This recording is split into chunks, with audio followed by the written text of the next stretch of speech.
Hello everyone, it's Sheila with Little Shop of Journals. How is everyone on this fine Thursday morning? It's very cold here and we're supposed to actually get our first snow of the year today. I don't think it's going to last, but not ready for it. But anyway, today I am going to share with you my entry for the Nik the Booksmith Deserted Island Challenge. I don't know if you're familiar with it, but basically the guidelines were, we were given 4 items we were allowed to use, and then we could choose 4 items from a list of things that we could use to create the book. So when all was said and done, you had a total of 8 items that you were allowed to use to create a journal. The givens were, got a list. Paper, but you had to use one kind all the way through. I chose tea-stained paper. Glue, one type. I chose Fabri-Tac. A pair of scissors, and a needle and thread. I chose embroidery floss in brown for my thread. So, the 4 items that I chose from the list of choices were cardstock to use for the base of my book. I chose 1 piece of scrapbook paper, which was double-sided, a Tim Holtz paper. I chose fabric, which we were allowed to have the size just enough to cover the book, and ink in vintage photo. So those were my 4 items. The vintage photo, cardstock, 1 piece cardstock, 1 piece scrapbook paper, and a piece of fabric. So with that being said, here's my little journal that I created. It is 8.5 by 4.5. It's very plain, as you can see. Not a whole lot I could come up with with those items. But anyway, I tore some paper, tea-stained paper, inked the edges, and layered it here just to add a little bit of interest to the book. The book is, of course, did I already say? I made 4. I recorded this earlier and it didn't record, it stopped recording, so I'm doing it over. So I can't remember what I've told you and what I haven't. So if I'm repeating myself, I'm very sorry. This has 4 signatures. I think about 112 pages total. So anyway, inside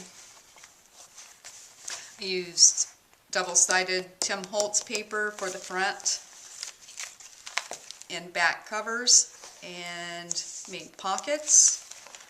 Well, I couldn't use a punch for my pocket to cut my little thing out, but if you notice the design here on this, I just followed that with a pair of scissors, and then I traced that over onto this one because the paper was running a different direction. So that's how I made my little tab, hole punch, whatever you want to call it, for my pockets there. Since I was not able to use trim, my #1 go-to, I had to come up with an idea to make it look like I had trim.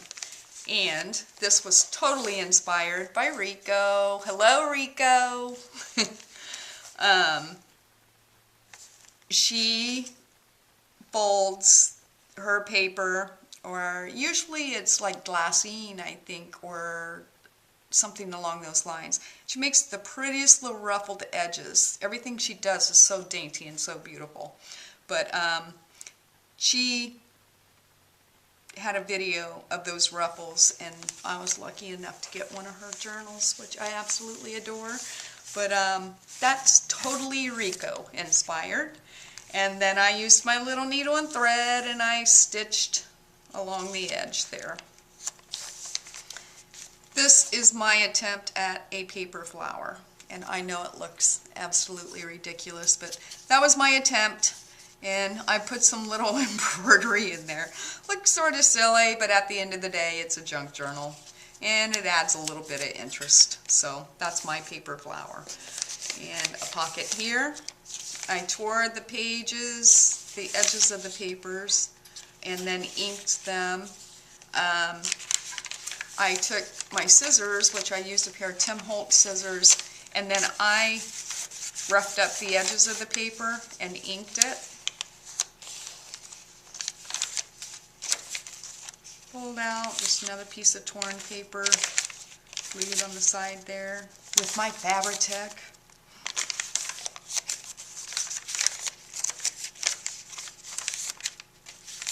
Let's go through here real quick. As I was trimming the pages down to fit in here, I kept coming up with like an inch wide extra paper, you know, that I was cutting off. And it was quite the stack, you know, when you go through all this. And I thought to myself, it seems like such a waste. So I decided to weave it, and then I made a little pocket here. I figured, hey, I'm on a deserted island. Maybe I can weave a bowl or something. But anyway, the ironic thing about this, I completed this journal on Monday, and every day I thought I would get the video done, and I didn't. A couple days ago, I went on YouTube, which I haven't had a lot of spare time, and I have a lot of catching up to do. But anyway, Gail had a video posted about weaving paper, and I thought that was so funny because I had just done this. And I thought, what a great idea it is, though, you know, because when you think about it, all the paper that we cut the edges off of, that's a nice way to be able to use it. So anyway, that's my little story. Pulled out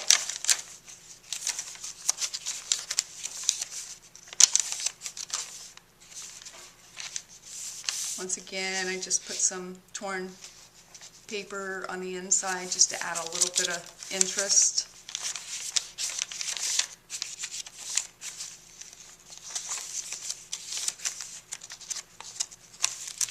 Back side of my pocket, the pocket there.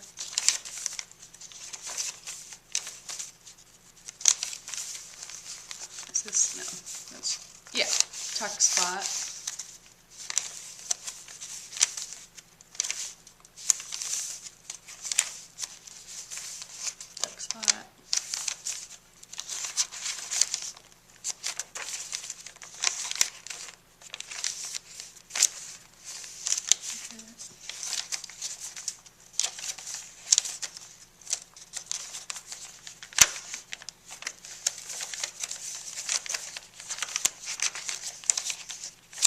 Just trying to go through this really quick. As you can see, there's not a whole lot to do. But anyway, that is what I came up with.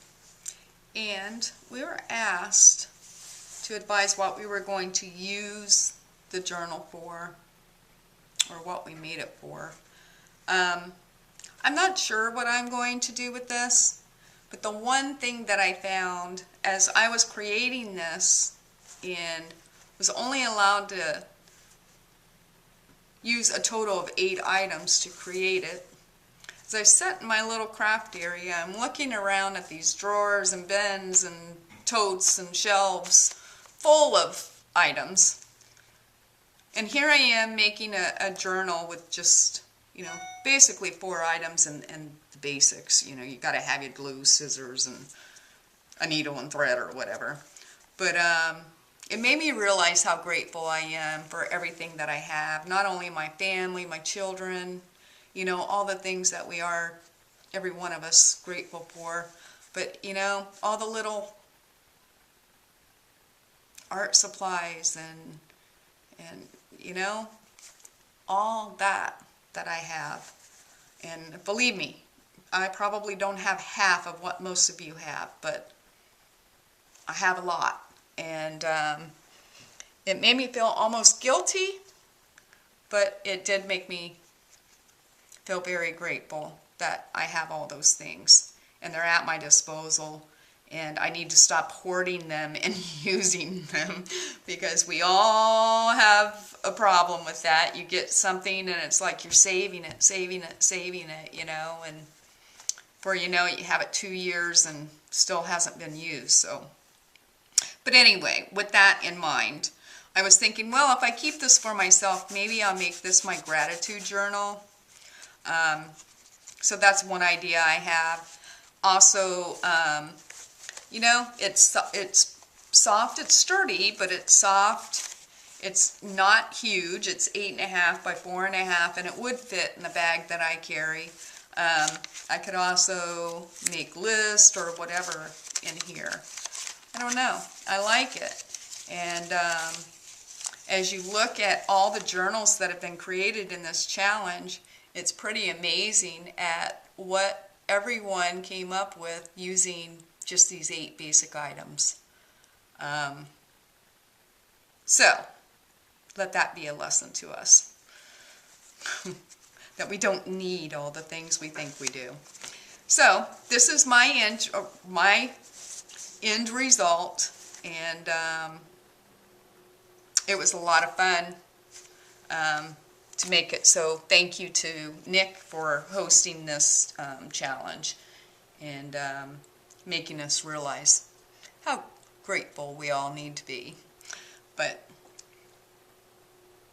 with that being said, I'll end this video, and I hope to see all of you very soon. I'm very grateful for all of you that subscribe to my channel, and to all my friends that I've met through journal swaps and just in the junk journal community.